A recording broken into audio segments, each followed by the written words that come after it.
Hello, my name is David and welcome back to my channel. Today we're going to talk about Harlan Ellison because June 8th is coming right around the corner. We are a week away, as of the time of my filming this, from celebrating my birthday by reading Harlan Ellison short stories. What better way to celebrate, right? Um, Today's June 1st. I'm officially on my book buying restriction. I'm going to do my Read Your Shelf challenge, where I'm not going to buy more than one book a quarter for myself. The only exception being if somebody gives me a gift card to somewhere that exclusively sells books. As a gift, obviously, I'm going to use that. But in lieu of that, I'm going to be content, very, very content with what I have, and explore a lot of those and find out what ones are going to stay, what ones should go. And I'm excited to do that. But we're getting away from the point here, and that is Harlan Ellison, a fantastic author of science fiction. And my understanding of Harlan Ellison is he was well known for three different contributions to the writing world. There's Harlan Ellison, the writer. There's Harlan Ellison, the editor. And there's Harlan Ellison, the screenwriter. And so there are three different ways that you could approach this. I believe the anthology that he's most famous for is Dangerous Visions. I could be wrong on that. I'll have that down in the description down below. So if you're curious about checking him out as an editor, it's an award-winning anthology. And he did a sequel of it as well. And I believe the premise of it were stories that would not be published, that were flat out touching on topics and ideas that were taboo for publishing at the time. And so giving them a platform and allowing them to see the light of day. And it really, really paid off. There's Harlan Ellison as a screenwriter. And his most famous is an episode of Star Trek, I believe in the original first season. The name eludes me right now, but again, I'll have that in the description down below. And so, maybe not reading the screenplay, although I know you can pick up a copy of it. But watching that episode, I think he also did maybe some Twilight Zone episodes. But him as a screenwriter, he did a really good job and won awards in particular for that Star Trek episode. I've never been much of a Star Trek fan, but I think I may consider watching that episode that day. But today I really want to focus on him as a short story writer. And I'm going to give 3 suggestions of Harlan Ellison stories to check out if you don't know where to start. These are all 3 that I've read myself in the last month, and all 3 that I enjoyed tremendously. I'm going to open by mentioning that on Harlan Ellison's website, there is a free copy of 2 different short stories. One is extremely, extremely short. And can be read in just a couple of minutes. It's enjoyable.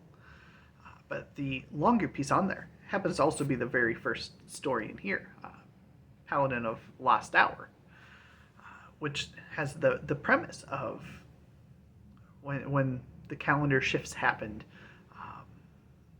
there was an hour of time that was lost in that shifting of the keeping of time. And so there's ongoing paladin role that is gatekeeping that hour that was lost, or something along those lines. It sounds really, really fascinating, and I'm planning on starting my day by reading that. And I would encourage you, if it sounds interesting at all, you could read that as well. That is on his website. I'll have a link to that, where you can find that, and then the other story, which I don't remember the name of it. I have read it and did enjoy it. But the three I'm going to talk about, we're going to go, we're going to put these in order. The one that I liked the least to the one that I liked the most. Keeping in mind that I liked all three of these tremendously. All three of these are award-winning, I believe. And so we're going to start off with one that is I Have No Mouth and I Must Scream, which is, for those of you that enjoy horror, we're just fresh off of Horror Mayhem. If you want horror-esque vibes in your short stories, this is the story for you. So Pax, if you were considering reading one, this is one that I immediately thought you would enjoy. It is haunting. It's very, very chilling in what is going on. And essentially, computers got smarter and smarter and smarter as people were building more complex AIs and everything to operate them. And this is in the future where there's an AI supercomputer. And there are 5 people, and they are the last 5 people. And they are trapped in this AI's program. And it hates the humans. And so it exists to torture them endlessly, over and over and over. And you'll just have to read it to find out what happens. And wow, really, really powerful story. Not going to be for everybody, and so that's also part of why it would be the number 3 on this list. Is it's going to appeal more to a certain audience, those that enjoy that horror undertone in your reading. Number 2, we have Jeffty Was 5. Jeffty Was 5. And this one's really, really fascinating. It's about a boy named Jeffty who is 5 years old and is stuck at being 5 years old. And so the narrator knew him when they were both 5 and knows him now as an adult. And the fascinating things that are happening here is that not only is Jeffty stuck as being 5, but he turns on the radio and it's still playing the radio programs that were going on when he was 5 years old. But they're new episodes. And so you're seeing, hey, it mentions that there's a new Robert E. Howard and a new Edgar Rice Burroughs that are coming out and things like that.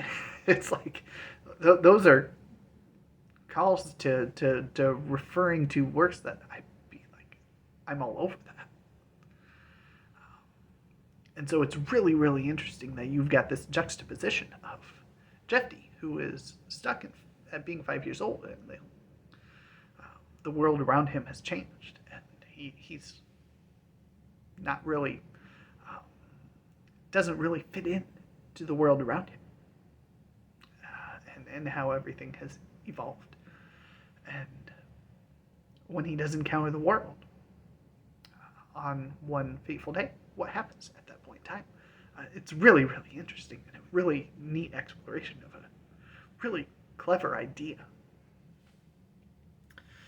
And so that is a great one to pick up. I would recommend that to just about anybody. It is a really, really good story. And I'm going to pause here for a moment and just say that if you enjoy audiobooks at all, Harlan Ellison as an audiobook narrator is phenomenal. I have listened to all 3 of these in addition to reading them. And they are just magnificent when Harlan Ellison is doing the reading of his own work. I can't recommend him strongly enough.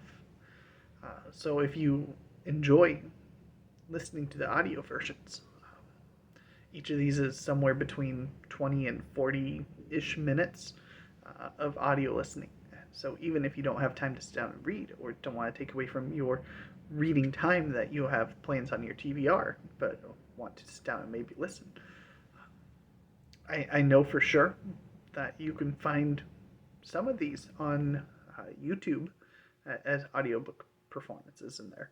That's where I found I Have No Mouth and Cannot Scream.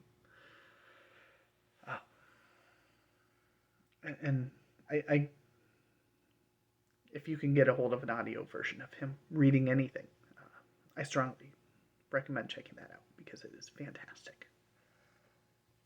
And last but certainly not least, and this is no surprise to anybody that has any recognition of Harlan Ellison and his work, and it is the short story Repent Harlequin, Said the TikTok Man. And this one I have read once, listened to twice, and I'm still planning on rereading it again here later this summer because it's gone into my reading syllabus on a course that I'm going to be teaching, Intro to Lit. I'm going to be sneaking in a couple of science fiction short stories along the way, and this is one that I absolutely think not only would be a good read, but one that could be enjoyed by a lot of people. And this is the one, if you are brand new to Harlan Ellison and you don't know where to start, and you only want to read one, this is the one I would tell you to pick up, because it is fantastic. The premise is that this is a world now where time, the keeping of time, things staying on time, being tracked, everything has to be punctual. It's all coordinated down to the second on where things are supposed to be delivered at what point in time to meet the supply that is going to line up with the demand at the such and such place at such and such time. And everything in society functions, and to the point where being late on something is a crime. And it is tracked by the TikTok Man, who has a method of being able to take away time from your life. So if you're late by 20 minutes, you might lose 40 minutes the first time on the back end in addition. The next time maybe it'll be 2 hours. Next time it might be a couple years. And so the penalty for being late is you're losing time, and he has the ability to just completely snuff you out with this device, but he needs to know your name in order to do that. And there is the protagonist, so to speak, the character known as the Harlequin, who opens up the story by scattering jelly beans all over the city street. And it causes such a commotion that things are set off by like 7 minutes. And it just causes catastrophic disruption in the entirety of the schedule. But nobody knows who the Harlequin is at this point in time. And so this is the dynamic between the Harlequin, who is rebelling against the society where being late is an offense punishable. That it is an act of rebellion to knowingly be late to something. And if you could lose your life over not sticking to a schedule. And the TikTok Man, whose job it is to find people that are perpetrating the offense of being late or causing things to be late. Just a really interesting consideration, and two really, really fun and interesting characters. And I couldn't recommend it more strongly. So there is my, so to speak, starter kit. I'm still very, very new to Harlan Ellison. I've read, I think, 5 or 6 of his stories. These were the 3 that really, really stuck out. And I'm not surprised. He won awards on all of them. He's got a long, long list of awards to his name. And is a very, very outspoken author during his lifetime. He, just reading a little bit more about his character just made him seem like, I think he was described as being kind of like science fiction's crazy uncle. That sort of imagery that it would evoke in picturing who this person is. And I absolutely love his writing so far. And I'm excited to explore more of it. So join me on June 8th. I'm going to be reading as many stories as I can get through over the course of the day. At least one on June 8th. I'll be reading out that anthology. But I invite you to choose one of those three. I'll see if I can find a link. I'm pretty sure I can find a link to all three of those available free somewhere online. I'd be very surprised. I know Repent Harlequin said the TikTok man I could find. I'm pretty sure I can still find the audio for I Have No Mouth and Cannot Scream. So you won't even have to make a purchase. Join in. Read some Harlan Ellison and reach out to me on Instagram or on Voxer or in some other method. Email. I'll have all those down below to where you can get a hold of me and let me know what you've read by Harlan Ellison on that day, what you thought of it.